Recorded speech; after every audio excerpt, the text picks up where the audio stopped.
Salut à tous, dans cette vidéo, on va tenter d'expliquer simplement l'équivalence d'une focale plein format. C'est parti.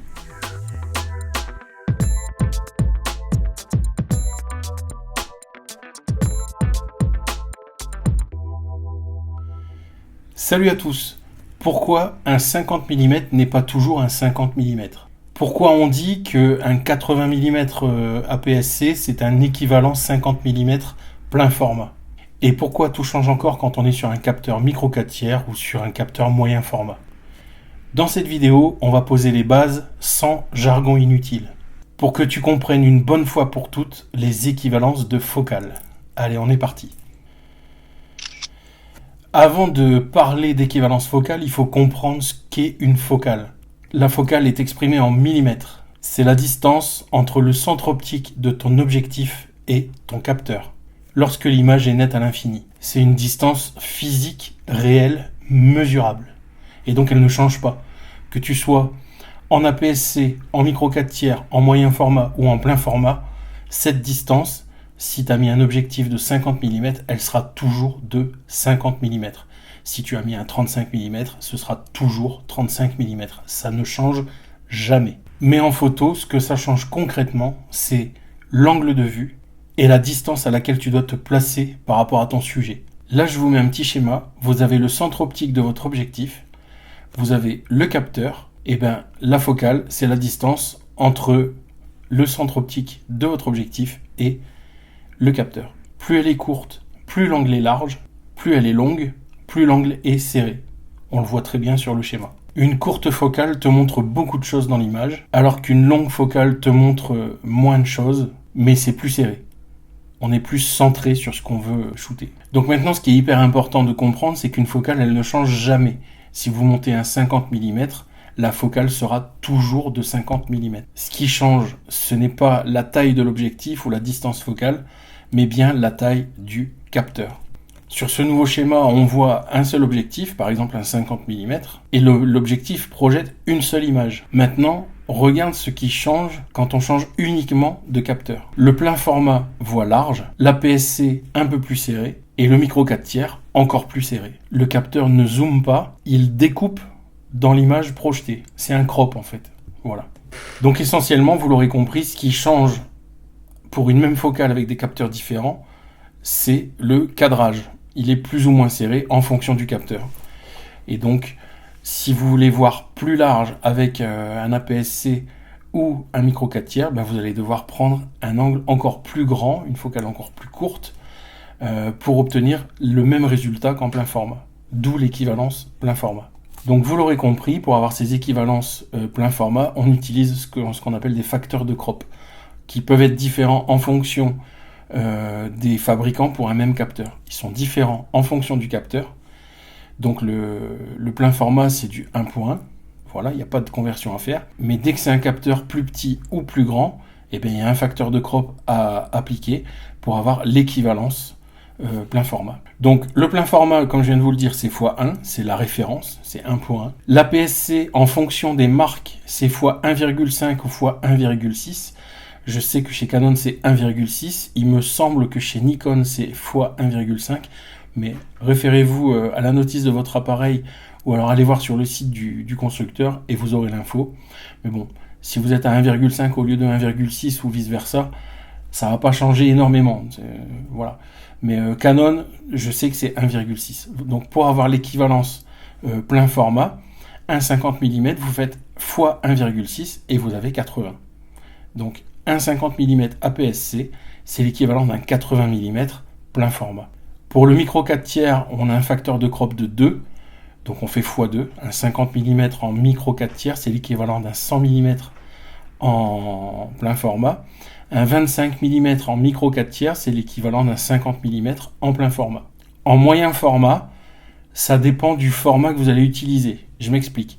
En moyen format, notamment en argentique, moi j'utilise que du moyen format argentique pour l'instant. Numérique pour l'instant c'est trop cher. Mais vous avez différents formats dans le moyen format. Donc je ne veux pas trop compliquer les choses, mais voilà, pour être complet, je vous le dis quand même, mais vous embrouillez pas avec ça.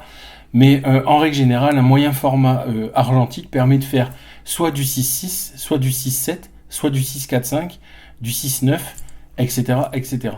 Donc en fonction de ce format, vous aurez un facteur de crop qui est situé entre 0,6 et 0,8. Alors, pour être sûr que tout le monde ait bien compris et que ce soit clair, je vous donne quelques exemples concrets.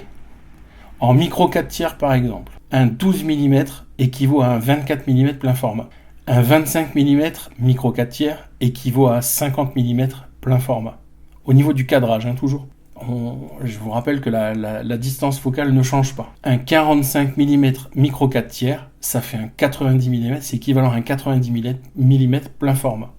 Pour l'APS-C, si on applique un facteur de crop de 1,5 pour du Nikon par exemple, un 16 mm APS-C, ça équivaut à un 24 mm plein format. Un 23 mm APS-C, ça équivaut à un 35 mm plein format. Et donc un 33 mm APS-C, ça équivaut à un 50 mm plein format. Donc ça c'était pour l'APS-C. Maintenant, un moyen format en 6.6, le standard, un 80 mm cadre comme un 60 mm plein format. Voilà. Un 80 mm cadre environ comme un 60 mm plein format. Alors attention, l'équivalence ne parle que de cadrage et uniquement du cadrage. Elle ne parle pas de perspective, elle ne parle pas de compression et elle ne parle pas de profondeur de champ non plus. Même cadrage, c'est pas la même chose que le même rendu. Faut pas confondre. Donc ce qu'il y a à retenir, c'est que la focale, c'est une distance physique, concrète, réelle. Le capteur découpe dans l'image. L'équivalence de focale plein format sert juste à comparer les cadrages. Si tu as compris ça, plus jamais les focales ne te poseront de problème. Dis-moi en commentaire avec quel type de capteur tu photographies. Ça m'intéresse. Alors, petit bonus dans cette vidéo. Pourquoi j'ai voulu faire cette vidéo ? Parce que en fait, je fais énormément de photographies avec ma fille, qui est encore en cours d'apprentissage, mais qui est déjà très douée. Lilou, si tu nous regardes, c'est pas la peine de te la péter. Alors, pour tout vous dire, on est parti faire des photos au marché de Noël. Et vous savez, au marché de Noël, ils nous mettent des décors très sympas avec des LED, etc., dans lesquels on peut se mettre pour faire de jolies photos. Donc, on était avec ma femme, les enfants, etc. Et donc, Lilou et moi, on a voulu faire une jolie photo dans ces décors. Moi, j'étais avec mon plein format 50 mm et elle était avec son APS-C 50 mm aussi. Et en fait, moi, je me positionne pour faire ma photo. J'ai mon cadrage, donc j'ai le décor en LED complet avec ma famille au milieu. Je fais ma photo. Lilou se met à côté de moi, donc ma fille, avec son APS-C 150 mm. Et là, au moment de shooter, elle s'aperçoit qu'elle n'a pas tout dans le cadre. Elle me dit, mais qu'est-ce que tu as fait comme photo ? Elle se dit, mais il y a un problème. Je la regarde, je dis, mais pourquoi ? Elle dit, mais j'ai pas tout. Et en fait, elle a dû se reculer quasiment une fois et demie de la distance à laquelle moi j'étais pour faire le cadrage, le bon cadrage. Donc elle comprenait pas. Et je lui dis, mais attends, t'es avec ton 77D. Le 77D de chez Canon, c'est un APS-C. Donc le 50 mm, c'est un équivalent 80 mm en plein format. Du coup, pour avoir le même cadrage, si moi j'étais à 2 mètres, et elle a dû se mettre à 3 mètres. Je sais, j'ai plus la distance en tête, mais c'est pour vous donner une idée. Donc voilà, et j'ai essayé de lui expliquer sur l'instant, sur place. Je lui dis, mais c'est normal, t'es en 80, c'est comme si t'étais en 80 mm. Donc en fait, ça rapproche vachement plus que si t'étais en réel 50 mm. Et ça a été compliqué de faire comprendre la chose. Donc je me suis dit, elle doit pas être la seule dans ce cas-là. Moi, ça fait longtemps que je pratique, donc je connais ces équivalences. Mais je me suis dit, ça pouvait être sympa de faire une vidéo explicative avec des schémas, histoire que si vous vous êtes posé la question un jour, vous ayez une réponse claire et concrète, encore une fois, sans blabla, sans jargon. Voilà, sur ce, je vous laisse. Je vous dis à très bientôt dans la prochaine vidéo. N'oubliez pas de vous abonner, de liker la vidéo, ça fait toujours plaisir. Ça soutient la chaîne. On est en train de démarrer tout doucement, donc ça fait plaisir. Et moi, je vous dis à très bientôt. Et surtout, n'oubliez pas que pour progresser, il faut shooter, shooter et shooter encore. Allez, à bientôt, salut!